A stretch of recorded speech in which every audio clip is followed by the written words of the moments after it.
Kaisar Naga yang tak terkalahkan bab 66-70.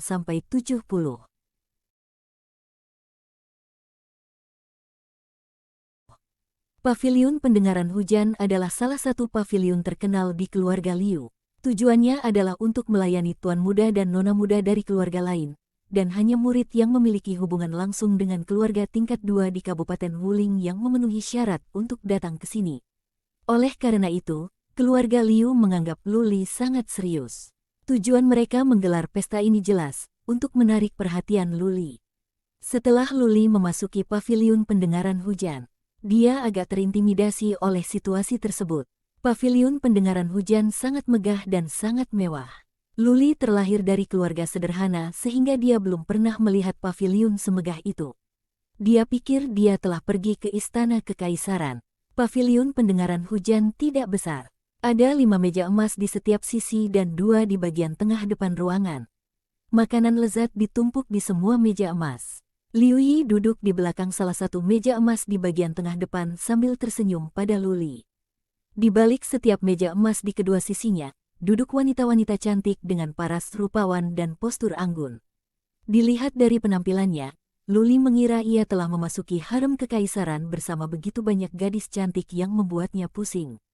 Tetap tenang, Luli terus memikirkan hal ini di dalam benaknya. Karena Luling memiliki wajah yang dapat menumbangkan negara dan kota, Luli memiliki kekebalan terhadap wanita cantik. Meskipun para wanita cantik yang duduk di sana memiliki identitas yang tidak biasa dan temperamen yang luar biasa, mereka lebih rendah daripada Luling. Dia tahu dengan jelas apa yang diinginkan Liu Yi. Bagaimana dia bisa tertipu? Para wanita itu melihat bahwa Luli telah kembali tenang dan terkejut. Wanita-wanita tercantik dari keluarga Liu dikirim ke sini. Mereka cukup percaya diri dengan penampilan mereka. Bagaimana mungkin orang desa dari suku ini memiliki tekad yang kuat? Liu Yi memaksakan senyum di wajahnya.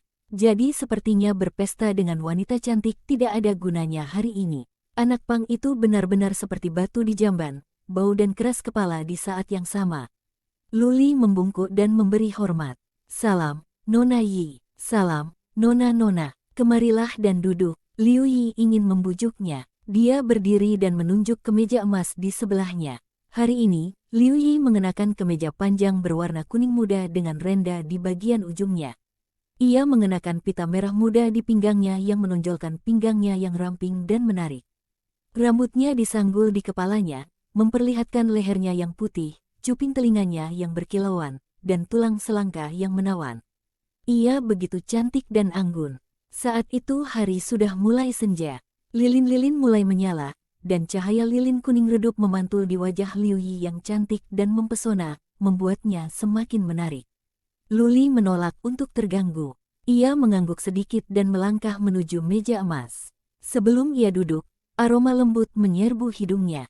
Dengan begitu banyak gadis cantik di sekitarnya, Luli sudah sedikit mabuk sebelum ia mulai minum. Para saudari terkasih, izinkan aku memperkenalkannya. Ini Luli. Aku sudah bercerita tentang dia. Dia adalah prajurit tamu keluarga kami dan pernah menyelamatkan hidupku. Liu Yi mengangkat pialanya dan tersenyum. Ia melirik ke seluruh ruangan dan menatap Luli. Luli, ini adalah saudara perempuanku. Mereka semua adalah wanita dari keluarga inti. Hari ini, kita berkumpul di sini untuk menyampaikan rasa terima kasih atas penyelamatanmu terakhir kali. Di sini, mari kita bersulang untuk Tuan Lu. Hai, tertawa, Tuan muda Lu, ini untukmu. Terima kasih banyak telah menyelamatkan KKI Gelombang. Tuan muda Lu, Anda masih sangat muda. Saya tidak percaya Anda telah mencapai puncak alam Xuan Wu. Anda benar-benar memiliki masa depan yang menjanjikan. Petik 2. Para wanita berdiri satu persatu. Mereka berkata kepada Luli dengan nada yang lembut, dan menatapnya dengan tatapan kagum dan genit, yang membuat jantung Luli berdebar kencang. Dia bergegas berdiri dan mengambil pialanya. Terima kasih, Nona. Terima kasih, Nona Yi. Melihat ekspresi Luli yang terlalu waspada dan tegang, Liu Yi tersenyum dan menghabiskan isi gelasnya. Kemudian dia menatap Luli dengan matanya yang tajam dan berbinar. Apalagi yang tersisa untuk Luli? Dia juga harus menghabiskan gelasnya. Para wanita lainnya juga menghabiskan minuman mereka. Seketika, mereka mulai mengobrol. Tuan Muda Lu, kami sudah banyak mendengar tentang Anda, tetapi ini adalah pertama kalinya kami melihat Anda. Saya Liu Ying, salam kenal. Tuan Muda Lu, Anda tidak bisa lebih menyayanginya daripada saya. Saya Liu Yu, salam untuk Tuan Muda Lu. Tuan Muda Lu, 7 atau 8 orang melamar Luli berturut-turut. Luli sangat terkejut dan tidak tahu harus berbuat apa. Mereka adalah wanita-wanita yang sangat manis yang bersulang untuknya. Jadi dia tidak bisa menolak. Namun jika dia terus minum seperti ini, sesuatu akan terjadi. Bagaimana jika dia mabuk dan salah satu wanita dari keluarga Liu memaksanya untuk tidur dengannya? Maka tidak ada pilihan lain baginya selain bergabung dengan keluarga Liu. Setelah minum beberapa gelas lagi, melihat mereka masih bersulang untuknya, Luli memutuskan dan berdiri. Nona Yi, nona-nona yang terhormat, saya tidak bisa menahan minuman keras saya. Saya akan minum satu lagi sebagai permintaan maaf. Kita akhiri saja hari ini. Saya ada urusan lain. Mungkin kita bisa melanjutkan pembicaraan kita lain waktu. Sambil mengosongkan pialanya, Luli bersiap untuk segera pergi. Senyum di wajah Liu Yi memudar. Dia tahu bahwa jika mereka terus seperti ini, semuanya akan sia-sia. Dia berdiri dan berkata, Luli, tunggu sebentar. Aku punya urusan lain yang perlu kutemui. Bagaimana kalau kita bicara di halaman belakang? Sejak Luli datang, Liu Yi telah mengamatinya. Ia memperhatikan bahwa Luli tidak pernah menatap wanita manapun selama lebih dari 3 detik. Itu berarti tidak ada satupun dari lebih dari selusin wanita keluarga Liu yang dikaguminya. Melanjutkan hal ini tidak ada gunanya. Itu hanya akan membuatnya semakin menjauh. Luli menoleh ke arah Liu Yi. Melihat Liu Yi memohon, hatinya pun menjadi lembut. Baiklah, para wanita, silakan nikmati. Aku harus pergi sekarang. Liu Yi berjalan menuju koridor samping. Mengayunkan pinggang rampingnya, Luli mengikutinya dari dekat. Banyak wanita berhenti tersenyum setelah mereka pergi. Bersenandung, salah satu wanita mendengus dan meletakkan gelasnya. Siapa orang desa ini? Kenapa keluarga ingin kita melakukan segala cara untuk mendekatinya? Benar, tidak tahu harus menghargai apa. Seorang wanita lain dalam gaun merah muda berkata dengan dingin. Apakah dia benar-benar mengira dirinya tuan muda? Seorang dusun dari suatu suku. Kami memberinya muka. Dia berjalan dengan kepala terangkat tinggi. Apa itu? Kalian semua, diam. Seorang wanita memberi isyarat agar diam. Ia melambaikan tangannya dan berkata, pergi sekarang. Lebih baik dia tidak menyukai salah satu dari kita. Perasaan itu saling berbalasan. Jika dia benar-benar menyukai salah satu dari kita, keluarga akan memaksa kami para wanita bangsawan untuk menikah dengan pria yang rendah hati seperti itu. Mendengar ini, banyak gadis muda mengubah ekspresi mereka. Mereka berdiri dan pergi satu persatu. Paviliun pendengar hujan yang tadinya ramai, kini menjadi sunyi senyap. Luli mengikuti Liu Yi ke sebuah paviliun kecil yang terletak di taman halaman belakang. Makanan sudah siap di atas meja batu di tengah paviliun kecil itu. Seorang pembantu menunggu di samping. Luli tersenyum pahit dan berkata, apakah kita masih akan minum? Liu Yi sendiri yang menuangkan anggur untuk Luli dan berkata, jika kamu tidak mau minum, aku tidak akan memaksamu. Aku akan mengosongkan piala ini, dan kamu bisa minum setengahnya. Bagaimana menurutmu? Luli menjawab, kita tidak bisa minum lagi. Sesuatu akan terjadi. Liu Yi melambaikan tangannya untuk menyuruh pembantu itu pergi. Dia duduk dan menatap Luli. Akan terjadi sesuatu? Apa yang kamu takutkan? Apakah kamu takut jika kita mabuk, kita akan melakukan sesuatu yang memalukan?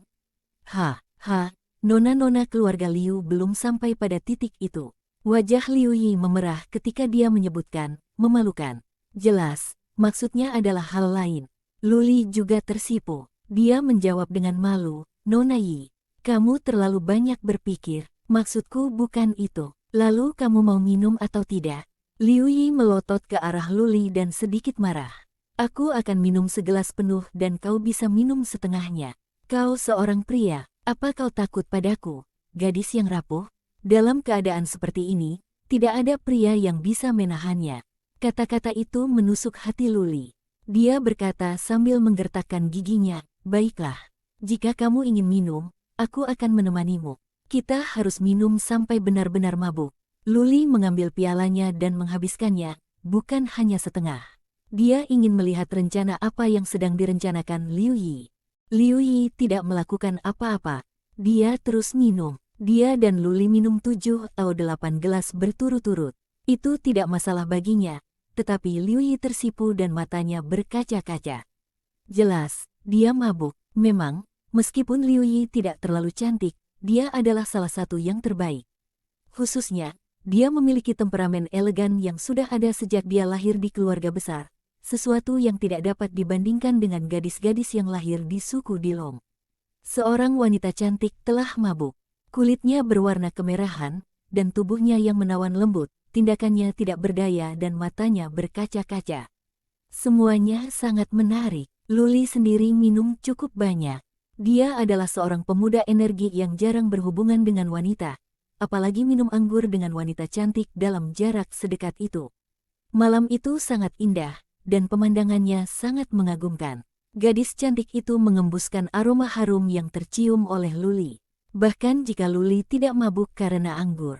Sekarang dia mabuk. Melihat Liu Yi berdiri dengan goyah sambil mencoba menuangkan lebih banyak anggur, dia bergegas mengambil botol anggur.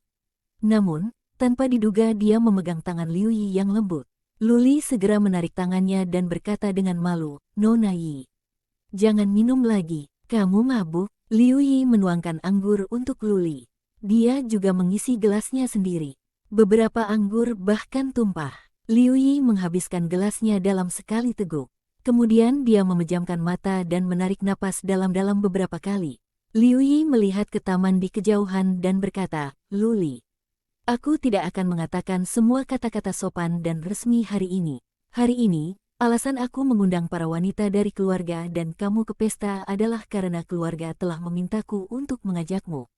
Jika kamu memberikan persetujuanmu selain aku, kamu dapat menikahi wanita manapun.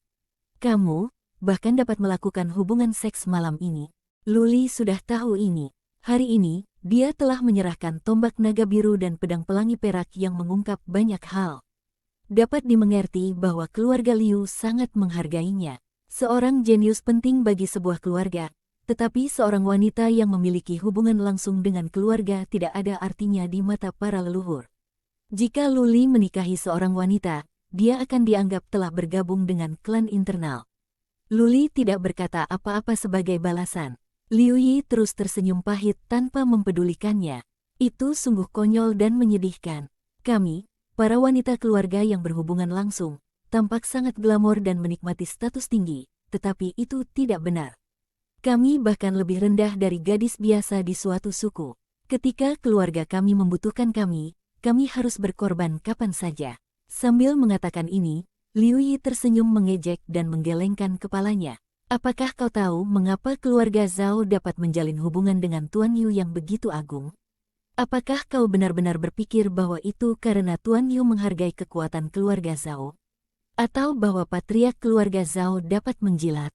Tidak. Faktanya adalah di Gunung Awan Dingin, patriark keluarga Zhao telah memberikan gadis kecilnya yang berharga kepada Tuan Yu sebagai selir tanpa status. Ketika Tuan Yu selesai dengan urusan Gunung Awan Dingin, nona keluarga Zhao akan ditinggalkan tanpa ampun. Apa? Luli tidak dapat mempercayainya. Ia menjadi sangat sadar. Ia telah mendengar beberapa berita bahwa para wanita dari keluarga besar tidak dapat memutuskan pernikahan mereka sendiri. Tetapi ia tidak akan pernah berpikir bahwa keluarga Zhao akan begitu kejam hingga mengorbankan salah satu wanita terhormat mereka kepada seorang yang berkuasa untuk dipermainkannya. Haha. Apakah menurutmu itu cukup konyol? Liu Yi semakin mengejek. Dia berbalik dan menatap Luli dan dengan penuh empati berkata kepadanya, "Sebenarnya, kau tidak tahu. Aku juga dikirim malam itu, tetapi Tuan Yu tidak menyukaiku. Aku dikirim ke 3 tuan yang berbeda dan tidak ada satupun dari mereka yang menyukaiku." Hahaha, air mata mengalir di wajah Liu Yi, tanpa suara, saat dia mengucapkan kata-kata ini. Dia tertawa dan menangis. Ekspresi itu membuat jantung Luli berdebar dan dia terkejut. "Nona Yi." Luli mencoba menghibur Liu Yi tetapi tidak tahu harus mulai dari mana. Liu Yi menyeka air matanya dan minum lagi. Kemudian dia mendongak ke arah Luli dan berkata, apakah menurutmu keluarga besar seperti keluarga Liu dan keluarga Zhao menjijikkan? Luli, dunia ini lebih besar dari yang kamu bayangkan. Kita tidak perlu membicarakan dunia luar. Keluarga besar di Gurun Utara terlalu banyak untuk disebutkan satu persatu. Kita adalah penguasa wilayah Wuling, tetapi ketika kita keluar, siapapun yang berkuasa dapat menggulingkan kita. Ambil contoh Tuan Yu, dia tidak perlu melakukan apapun sendiri. Dia dapat mengirim salah satu anteknya untuk mengirim kita ke kehancuran. Jika sebuah keluarga dapat menjalin hubungan dengan pria seperti itu, kepala keluarga dapat berlutut padanya seperti anjing, apalagi mengorbankan seorang wanita. Luli terdiam. Apa yang dikatakan Liu Yi telah mengubah persepsinya. Hal itu membuka matanya tentang betapa kejamnya dunia nyata. Wah. Liu Yi menghela napas dan matanya menjadi lebih jernih. Dia berkata dengan serius, Luli, aku tidak akan berbohong kepadamu. Kami, keluarga Liu, mungkin akan diusir dari daerah Wuling kapan saja sekarang. 3 bulan yang lalu, kakekku terluka parah dan koma. Dia belum sadarkan diri. Dia mungkin tidak akan pernah bisa melakukannya. Itulah sebabnya keluarga Zhao bersedia melakukan sejauh ini untuk menjalin hubungan dengan Tuan Yu. Mereka ingin menggantikan kami untuk menjadi penguasa baru daerah Wuling. Nona Yi, Luli mencoba menghibur Liu Yi tetapi tidak tahu harus mulai dari mana. Liu Yi menyeka air matanya dan minum lagi. Kemudian dia mendongak ke arah Luli dan berkata, apakah menurutmu keluarga besar seperti keluarga Liu dan keluarga Zhao menjijikkan? Luli, dunia ini lebih besar dari yang kamu bayangkan. Kita tidak perlu membicarakan dunia luar. Keluarga besar di Gurun Utara terlalu banyak untuk disebutkan satu persatu. Kita adalah penguasa wilayah Wuling, tetapi ketika kita keluar, siapapun yang berkuasa dapat menggulingkan kita. Ambil contoh Tuan Yu, dia tidak perlu melakukan apapun sendiri. Dia dapat mengirim salah satu anteknya untuk mengirim kita ke kehancuran. Jika sebuah keluarga dapat menjalin hubungan dengan pria seperti itu, kepala keluarga dapat berlutut padanya seperti anjing, apalagi mengorbankan seorang wanita. Luli terdiam. Apa yang dikatakan Liu Yi telah mengubah persepsinya. Hal itu membuka matanya tentang betapa kejamnya dunia nyata. Wah. Liu Yi menghela napas dan matanya menjadi lebih jernih. Dia berkata dengan serius, Luli, aku tidak akan berbohong kepadamu. Kami, keluarga Liu, mungkin akan diusir dari daerah Wuling kapan saja sekarang. 3 bulan yang lalu, kakekku terluka parah dan koma. Dia belum sadarkan diri. Dia mungkin tidak akan pernah bisa melakukannya.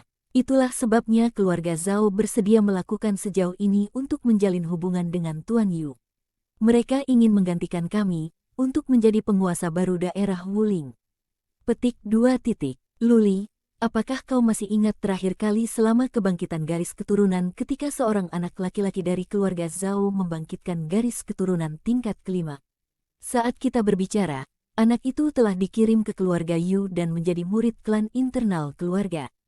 Di Gunung Awan Dingin, kami keluarga Liu sangat menderita. Kau tahu saat kami disergap di lembah awan dingin. Hanya karena Tuan Yu mengatakan sesuatu, tidak ada keluarga super yang akan memperbaiki kesalahan kami. Patriark Chai dan prajurit lainnya telah mati sia-sia. Sekarang para petinggi sedang sibuk memperebutkan esensi dan darah asli Raja Binatang Buas. Mereka membutuhkan keluarga untuk membersihkan binatang buas Suan dari tingkatan yang lebih rendah. Itulah sebabnya keluarga Zhao tidak berani melakukan tindakan gegabah sekarang.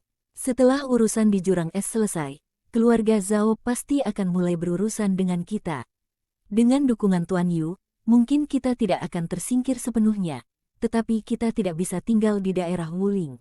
Luli tampak semakin muram. Situasinya lebih buruk dari yang ia kira. Luli mempertimbangkannya dan bertanya, karena kamu, keluarga Liu, dapat menjadi penguasa Kabupaten Wuling, apakah kamu tidak memiliki pelindung sendiri? Ya, kami melakukannya, Luli berkata dengan tegas. Namun, pelindung kita hanyalah keluarga tingkat 4. Namun, keluarga Tuan Yu adalah keluarga tingkat 5. Keluarga tingkat kelima, wajah Luli berkedut. Sebuah keluarga dengan 3 prajurit alam kolam jiwa adalah keluarga tingkat ketiga. Keluarga dengan 3 prajurit alam roda takdir adalah keluarga tingkat keempat. dan keluarga tingkat kelima akan memiliki setidaknya 3 prajurit kuat di alam abadi. Tidak ada penguasa manusia di Gurun Utara, juga tidak banyak prajurit dari alam penguasa mulia.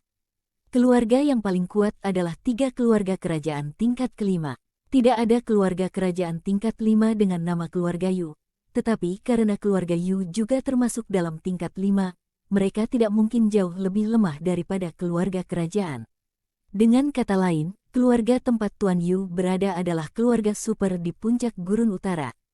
Seberapa kuat keluarga seperti itu? Berapa banyak keluarga yang berafiliasi dengannya? Berapa banyak prajurit kuat yang berada di bawah komandonya?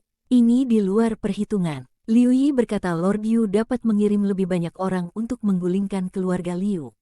Itu bukan berlebihan. Jadi, tidak ada yang bisa kita lakukan selain menunggu ajal menjemput. Lu Li merasa tertekan. Jika keluarga Liu hancur, dia juga akan hancur. Keluarga Zhao tidak akan membiarkannya hidup. Kali ini, dia tidak menyebut keluarga Liu sebagai Anda. Tetapi, kami, tentu saja tidak. Mata Liu Yi dipenuhi dengan semangat. Dia menatap Lu Li dengan penuh semangat dan berkata, kakekku pernah menjaga pintu-pintu untuk keluarga kerajaan Zi. Selama kakek bangun, dia bisa memohon pada keluarga Zi, maka kita bisa punya harapan.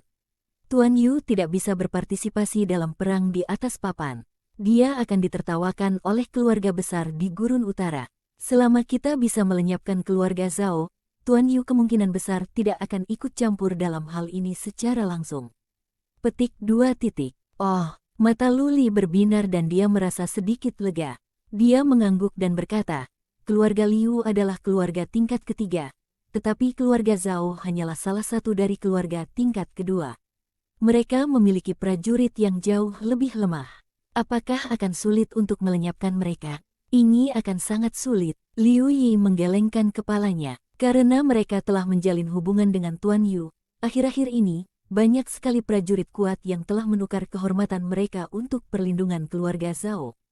Keluarga Lu, 1, keluarga Chen, keluarga He, 2, dan keluarga-keluarga lainnya telah membentuk aliansi dengan keluarga Zhao. Sebaliknya, banyak prajurit keluarga kita telah meninggal di Gunung Awan Dingin. Ketika yang satu melemah, yang lain berkembang. Sebenarnya, kita tidak sekuat keluarga Zhao sekarang. Oleh karena itu, kita sangat membutuhkan prajurit yang kuat.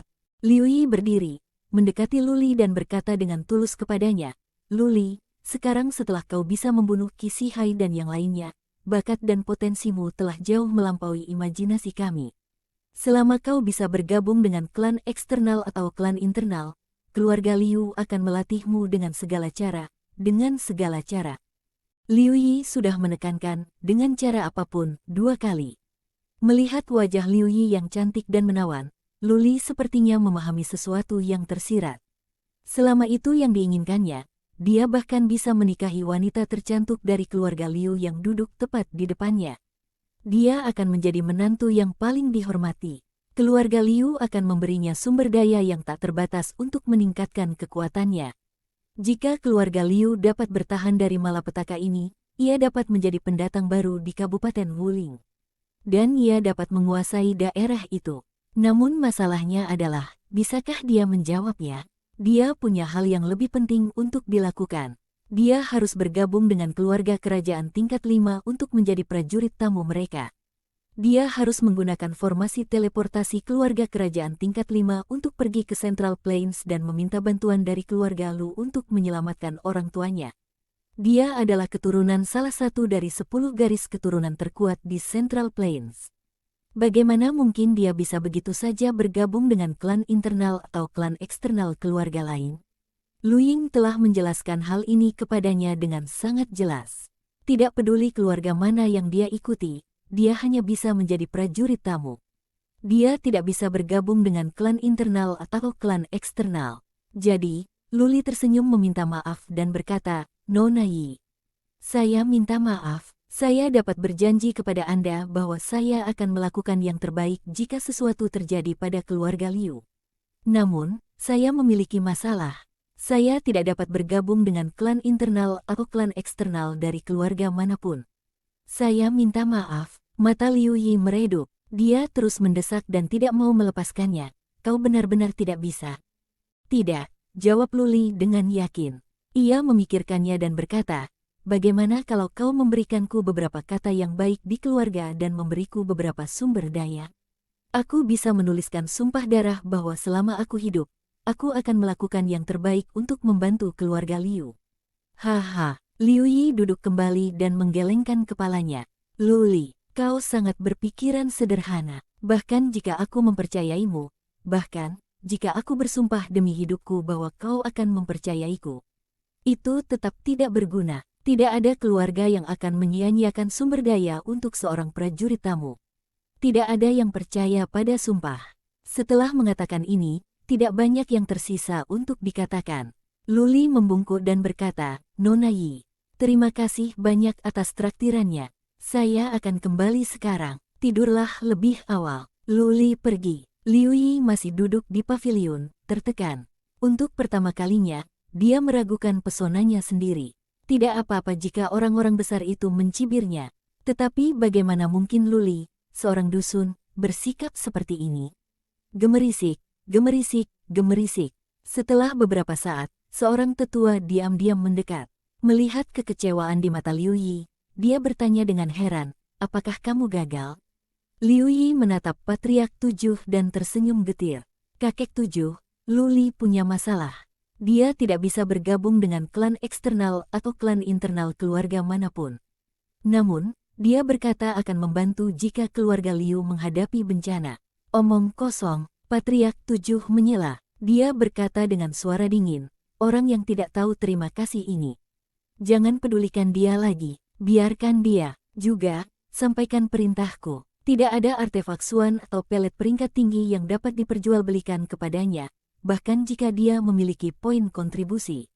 Jika dia menginginkan sesuatu dengan peringkat lebih rendah, dia harus membayar 2 kali lipat harganya. Setelah mengatakan itu, Patriark 7 berbalik dan pergi. Baginya, seorang jenius yang tidak dapat digunakan oleh keluarga Liu sama saja dengan orang yang tidak berguna. Keluarga Liu tidak dapat membuang banyak sumber daya untuk melatih jiwa yang tidak tahu berterima kasih yang mungkin akan kembali dan menyakiti keluarga Liu. Kakek 7, Liu Yi ingin membujuknya, tetapi Patriark 7 sudah pergi dengan langkah besar. Dia tidak berniat mendengarkan apa yang dikatakannya. Haruskah saya mencobanya sekali lagi? Liu Yi mendongak ke arah klan tamu. Dia tidak menyukai Luli, juga tidak membencinya. Jika dia bisa menyerahkan dirinya kepada Luli, itu akan menyenangkan. Setidaknya, dia tidak perlu khawatir bahwa suatu hari, keluarganya akan mengirimnya ke beberapa orang penting untuk mereka permainkan.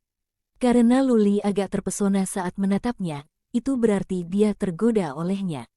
Jika dia bisa melupakan status dan sifatnya yang sopan, dia mungkin bisa tidur di ranjang yang sama dengannya. Berdasarkan pengetahuannya tentang Luli, tidak mungkin dia tidak bertanggung jawab.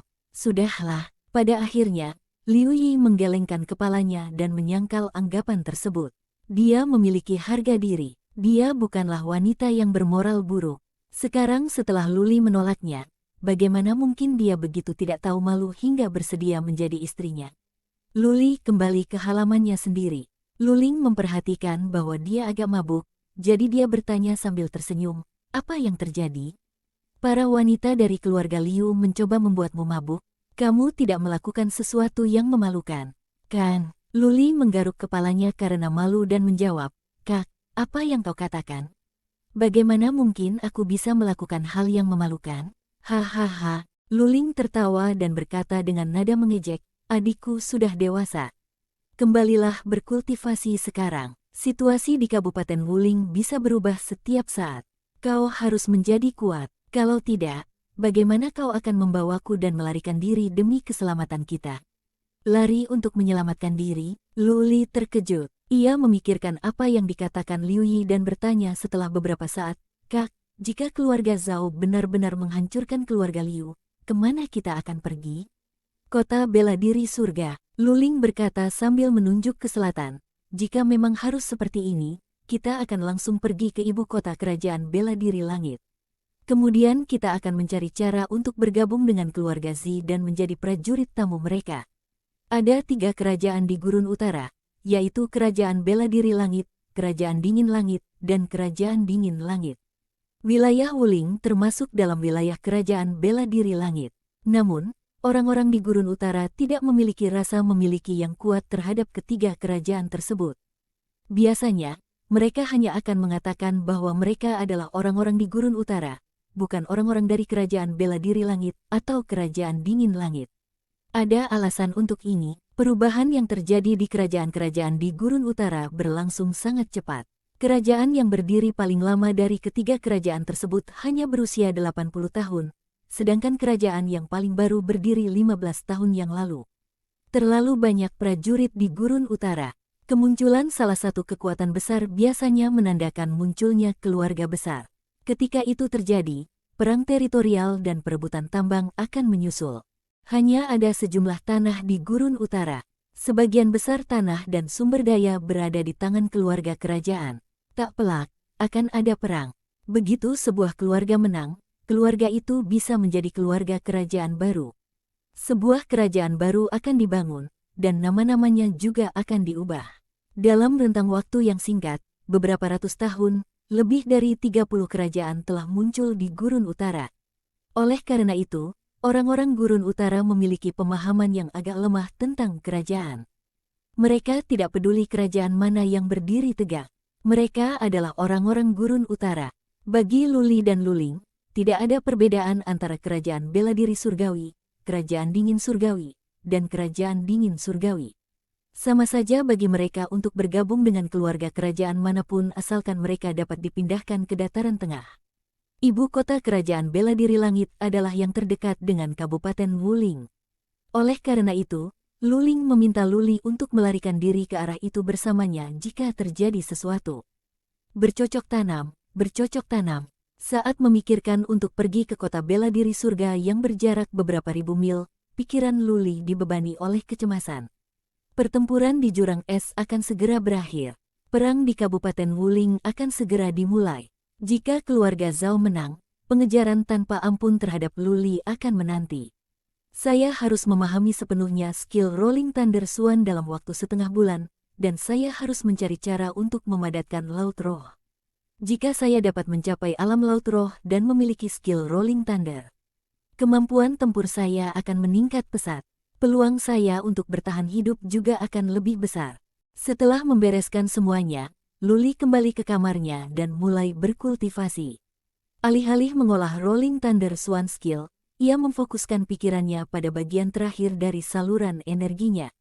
Ia berencana untuk mempertimbangkan sisanya setelah ia membuka semua saluran energinya dan mencapai puncak Swan Wu Realm. Proses pembukaan saluran energinya berjalan lancar. Hanya dalam waktu 1,5 hari, semua saluran energi Luli terbuka. Energi Swannya kini dapat bersirkulasi dengan bebas ke seluruh tubuhnya. Namun, saat mencapai puncak alam Swan Wu, Luli sedikit bingung. Ia tidak tahu bagaimana cara memadatkan Laut Roh, begitu pula Luling. Seseorang tidak bisa mencoba mencari tahu sendiri dan melakukannya secara acak. Keluarga Liu akhir-akhir ini tenang. Tidak ada yang berusaha mencari masalah dengannya. Luli juga tidak mau keluar. Dia menyingkirkan benda-benda Laut Roh dan mulai mengolah keterampilan Swan guntur bergulir. Luling juga tinggal di halaman mereka sepanjang hari. Ia membaca dan, dari waktu ke waktu, ia mengobrol dengan istri Chengku. Hidupnya cukup nyaman dan tenteram. Selain makan dan tidur, Luli menghabiskan seluruh waktunya untuk mencoba memahami misteri dari Rolling Thunder Swan Skill. Ia telah meremehkan kecanggihan dari Earth Grade Swan Skill. Ia mundur ke kultivasi tertutup selama 10 hari tetapi kemajuannya lambat. Kenapa kekuatan Swan yang berhasil aku kembangkan bisa lenyap begitu saja? Inti dari kultivasi energi Swan Rolling Thunder adalah kekuatan Swan. Hanya setelah kekuatan Swan dikultivasikan, seseorang dapat meningkatkan kekuatannya. Kondensasi kekuatan Swan digambarkan secara menyeluruh dalam metode tersebut. Caranya adalah dengan menekan energi Swan dan memadatkannya menjadi kekuatan Swan yang istimewa. Luli menghabiskan waktu berhari-hari dan berhasil memadatkan banyak untaian kekuatan Swan. Tetapi pada setiap kesempatan, setelah ia berhasil memadatkannya, kekuatan Swan tersebut akan segera runtuh kembali menjadi energi Swan. Di mana letak permasalahannya? Luli tidak tahu. Dia tidak dapat menyelesaikannya. Dia telah mengikuti petunjuk pada buku petunjuk itu sepenuhnya tanpa satu kesalahan pun. Tetapi semua kekuatan Xuan yang berhasil dia kembangkan akan runtuh dan lenyap. Berderit gelombang, pintunya terbuka. Lu Ling masuk. Melihat Lu Li kesal, dia tersenyum dan berkata, jika jalannya tidak tersedia sekarang, cobalah jalan lain. Jangan terjebak di jalan buntu ini. Keluarlah dan jalan-jalan. Kamu sudah terlalu lama terkurung di kamar ini. Keluar. Lu Li menggelengkan kepalanya. Aku tidak bisa keluar dari keluarga Liu. Ada begitu banyak tempat di keluarga Liu yang tidak boleh aku kunjungi. Apa yang bisa kulihat di sana? Kau harus pergi ke balai senjata. Si putih kecil kehabisan makanan. Lu Ling memikirkannya dan melanjutkan, kau juga bisa pergi ke balai metode kultivasi dan mencoba mencari beberapa buku prajurit rahasia tentang metode atau pengalaman memadatkan laut roh. Karena kau belum membuat banyak kemajuan dalam keterampilan Xuan Guntur bergulir, sebaiknya kau pikirkan cara untuk memadatkan laut roh terlebih dahulu. Benar, Lu Li setuju. Ia berdiri dan keluar. Si putih kecil yang berada di sudut melompat ke arahnya seperti bayangan putih. Ia merangkak ke bahu Lu Li dan berteriak. Sepertinya ia memberitahu Lu Li bahwa ia tidak punya apa-apa untuk dimakan tanpa kata-kata. Baiklah, baiklah. Aku akan membawamu mencari lebih banyak makanan sekarang. Lu Li dengan sayang memegang Little White di tangannya dan membelai surai di kepalanya sambil tersenyum. Si kecil telah memakan semua artefak Xuan yang terbuang, tetapi tidak tumbuh sedikit pun. Ukurannya masih sebesar kepalan tangan. Lu Li tidak tahu harus berkata apa tentang itu. Menyembunyikan Little White di lengan bajunya, Lu Li keluar dari halaman dan berjalan menuju aula senjata. Patriark He menatapnya dengan acuh tak acuh.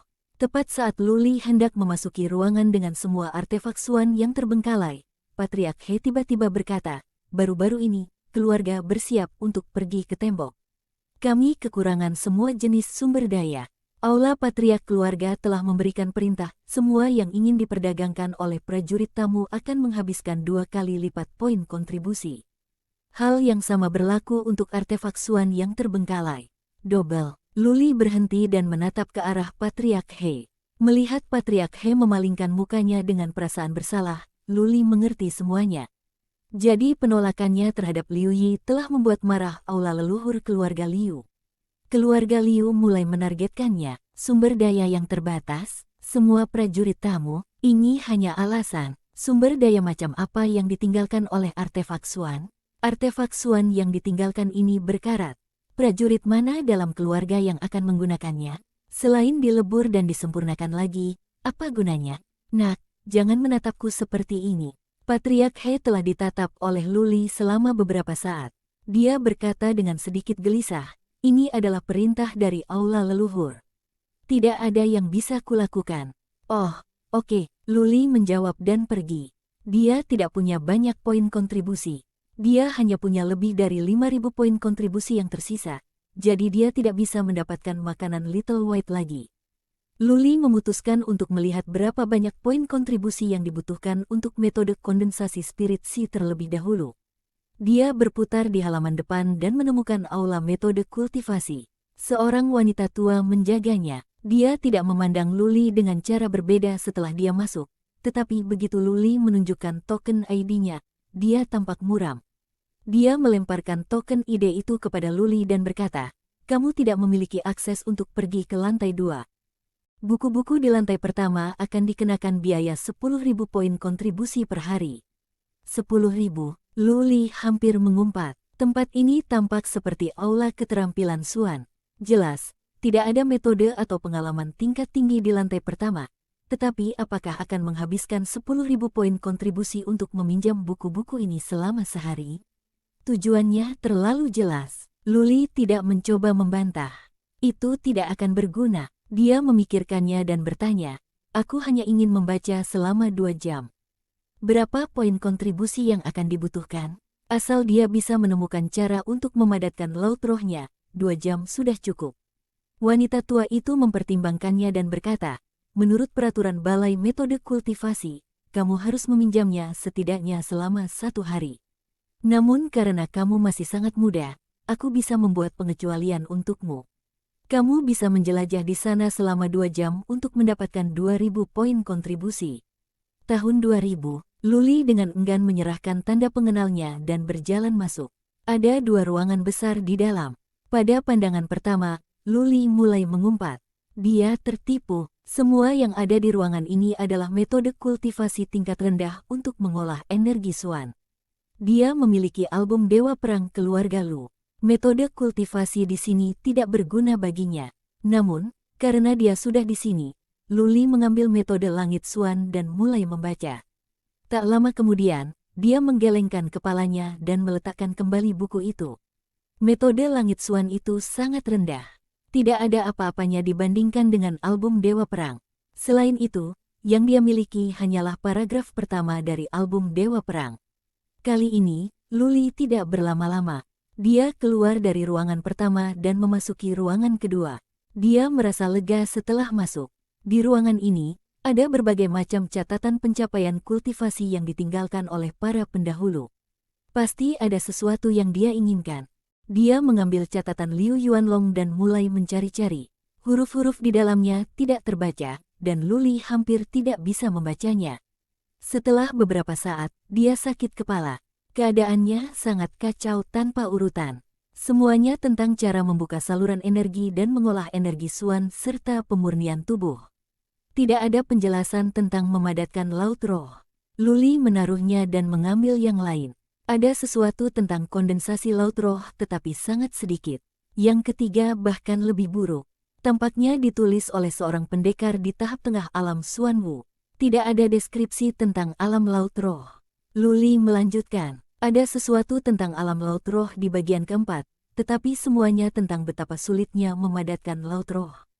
Buku itu mengajarkan orang-orang cara menemukan ramuan yang disebut Perovskia, atau menggunakan pelet kelas bumi untuk menstabilkan roh seseorang. Namun, buku itu tidak menyebutkan apapun tentang memadatkan laut roh. Meskipun Luli tahu bahwa buklet di lantai pertama adalah yang paling bawah. Dia tetap kecewa. Dia menahan diri dan terus membaca satu persatu. Saat dia sampai di buku ke-28, matanya akhirnya berbinar. Itu dia menemukan metode untuk memadatkan laut roh pada sebuah buklet berwarna kekuningan. Buku itu dijelaskan secara rinci. Luli memegangnya seolah-olah dia telah menemukan harta karun. Dia mempelajarinya kata demi kata dan ingin mengukir setiap langkah dalam benaknya. Berderit. Ketika Luli hendak menyelesaikan kalimatnya, pintu didorong terbuka. Wanita tua itu berdiri di dekat pintu dan berkata dengan wajah serius, "Waktunya habis. Jika kamu ingin melanjutkan, kamu harus memberikan 2000 poin kontribusi lagi." Brengsek, Luli mengumpat dalam hatinya. Ia memohon kepada wanita tua itu dan berkata, "Hanya itu waktu yang dibutuhkan untuk membakar dupa." "Tidak," kata wanita tua itu dengan tekad. "Kau keluar sekarang atau berikan aku 2000 poin kontribusi lagi." Sekali lagi, Luli telah memakan buah pahit dari keluarga besar yang berdarah dingin dan kejam. Bagi sebuah keluarga, sentimen bukanlah apa-apa. Jika seseorang dapat menciptakan nilai dan kepentingan bagi sebuah keluarga, maka keluarga tersebut akan memperlakukannya dengan sangat hormat. Sebaliknya, jika seseorang tidak berguna bagi keluarga, mereka tidak akan memberikannya bahkan 1 sen pun meskipun seseorang berlutut dan memohonnya. Luli terpaksa mengeluarkan 2000 poin kontribusi lagi di luar kemauannya karena ada beberapa penjelasan unik tentang cara memadatkan laut roh pada catatan pencapaian kultivasi ini. Luli berpikir bahwa jika dia dapat memahami apa yang tertulis di sana, dia setidaknya dapat memiliki sedikit pemahaman tentang cara memadatkan laut roh. Meskipun dia tidak dapat memadatkannya dengan sukses untuk saat ini. Dia membaca buku prajurit rahasia berulang-ulang. Dia punya banyak waktu sekarang jadi dia terus mencari buku-buku lain untuk memverifikasi apakah buku itu valid. Luli keluar setelah 2 jam. Ia menemukan 3 buku tentang kondensasi laut roh dengan deskripsi yang sama. Sekarang, ia telah sepenuhnya memahami cara melakukannya. Karena takut lupa, Luli kembali ke rumahnya dan segera menuliskan metode pemadatan laut roh. Luling menyadari bahwa Luli telah pergi selama 4 jam namun dia kembali tanpa membawa artefak Suan yang tertinggal jadi dia bertanya dengan ragu. Apa yang terjadi? Luli menjelaskan semuanya dan berkata dengan sedikit khawatir. Kupikir poin kontribusi sudah cukup dan kita tidak perlu khawatir lagi tentang makanan Little White, tetapi keluarga Liu sekarang menargetkanku. Kurasa 1000 poin kontribusi yang tersisa tidak akan bisa bertahan lama di tanganku. Meskipun Little White tidak bertambah besar, nafsu makannya telah bertambah. Jika Luli menukar beberapa artefak Xuan yang terbengkalai, dia mungkin harus keluar daerah untuk menyelesaikan beberapa misi dalam waktu kurang dari sebulan. Luling memikirkannya dan berkata, jangan tukarkan artefak Xuan yang terbengkalai sekarang. Pergilah ke aula material mistis. Di sana pasti ada beberapa makanan yang dibutuhkan Little White. Material mistis biasa jauh lebih murah daripada artefak Xuan yang terbengkalai. Jika kamu bisa menemukan pengganti yang cocok, poin kontribusimu bisa bertahan selama beberapa bulan. Oke, Luli pergi mencari aula bahan-bahan mistik. Ia bertanya kepada seseorang secara acak dan menemukannya. Aula bahan-bahan mistik itu sangat besar. Itu adalah salah satu aula terbesar di semua keluarga. Dari semua material mistis yang dikumpulkan oleh para prajurit keluarga Liu, yang tidak diperlukan akan diserahkan ke balai material mistis. Ini adalah rumah harta karun sebuah keluarga. Jika seseorang membutuhkan material mistis, seseorang dapat menukarnya di sini menggunakan poin kontribusi. Cakupan material mistis sangat luas, misalnya, batu mineral dari berbagai jenis, semua jenis inti binatang, bulu, dan tanduk binatang Xuan. Ramuan mistis dan hal-hal luar biasa lainnya. Selama berguna bagi para prajurit, mereka dapat dianggap sebagai material mistis. Aula material mistis itu begitu besar sehingga menyerupai istana. Karena itu, ada lebih banyak orang yang bertugas di sana. 5 orang menjaga tempat itu. Ketika Luli masuk ke sana, sekilas ia menyadari bahwa tempat ini juga terdiri dari 2 lantai. Ada lebih dari 20 kamar hanya di lantai pertama. Untuk memasuki tempat itu, diperlukan pemeriksaan token. Begitu Luli menunjukkan tokennya, beberapa diaken di sana tampak tidak senang.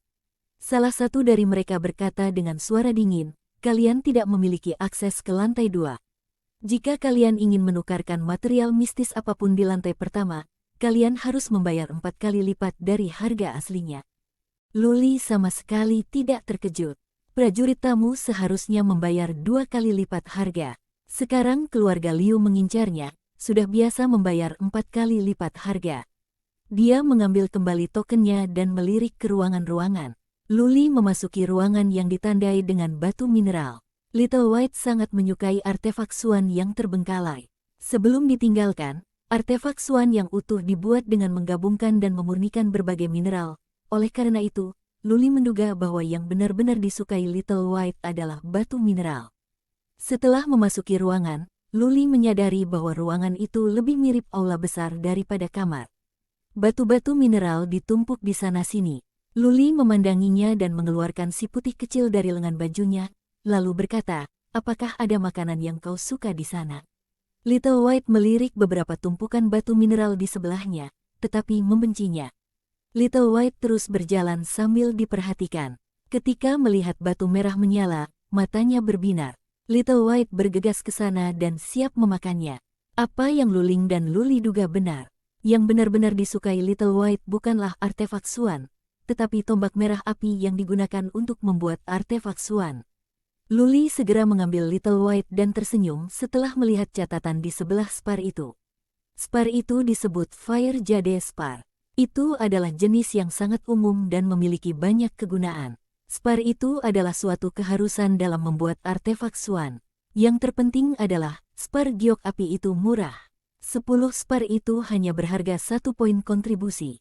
Meskipun Luli harus membayar 4 kali lipat harganya, ia mampu membeli beberapa ribu spar itu karena ia masih memiliki lebih dari 1000 poin kontribusi. Luli menyembunyikan Xiao Bai dan berjalan keluar. Dia meminta diaken di luar untuk menukarkan 1000 batu giok api untuknya. Luli membayar dengan 400 poin kontribusi. Dia membawa Fire Jade Spar kembali ke rumah dalam karung goni.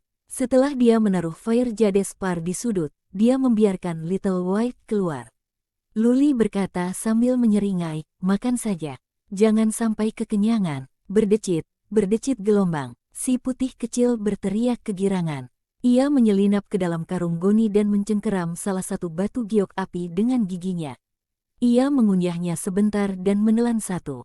Setelah memakan 5 batu giok api utuh, Si putih kecil tertidur dengan puas. Baiklah, Luli, kau tidak perlu khawatir lagi tentang Little White. Sekarang ada banyak makanan. Luling mengangguk dan menatap Luli. Sekarang, cobalah cari cara untuk memadatkan laut roh. Sisihkan kultivasi Rolling Thunder Swan skill untuk sementara. Alam menguasai segalanya. Setelah makan malam, kau bisa kembali berkultivasi secara tertutup. Waktu makan malam hampir tiba. Luli mengobrol sebentar dengan Luling. Tak lama kemudian, seseorang mengantarkan makanan untuk mereka. Luli melihat wadah makanan dan menyadari bahwa jumlahnya jauh lebih sedikit dari sebelumnya. Sebelumnya, mereka berdua makan 4 hidangan dan 1 sup, tetapi sekarang, tidak ada sup dan hanya ada 2 hidangan. Keluarga Liu sangat jahat, Luli menggerutu. Namun Luling berkata sambil tersenyum, aku bukan prajurit tamu keluarga Liu. Keluarga Liu sekarang mendukungku secara cuma-cuma. Itu sama saja dengan mempermalukanmu. Luli tidak mempermasalahkannya selama perutnya tetap kenyang. Tidak masalah baginya apakah makanannya enak atau tidak. Setelah makan, ia langsung kembali ke kultivasi tertutup. Sekarang setelah ia menguasai metode memadatkan laut roh, ia ingin mencobanya. Cukup mudah untuk memadatkan laut roh. Itu lebih merupakan penciptaan daripada pemadatan dalam artian tidak ada laut roh di dalam tubuh seseorang.